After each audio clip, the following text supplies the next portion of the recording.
रोम रोम भाइयों। কি কোমরে লাগলো সর্দি সারাদিন খালি সেলফি সেলফি আর সেলফি একটা সংসারে কাজ করে না আর আমি তো ওর সংসারে কাজ করতে করতে আমার কোমরে লেগে গেল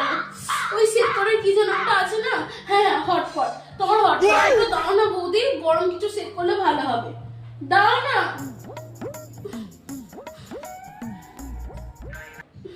তুমি যে একটু ইংলিশ জানো না হটপট না হটস্পট আমাদের একটু ইংলিশ শিখবে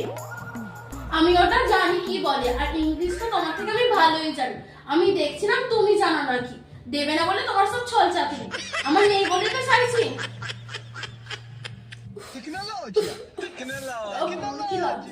নিজে কিনতে পারে না শুধু আমার ঝাড়ার ধান্দা। দাঁড়াও দিচ্ছি তুইও না কিচ্ছু ইংলিশ জানিস না বৌদি দেখেছিস কত ইংলিশ জানে তোর কি হসপট হসপট হসপট হসপট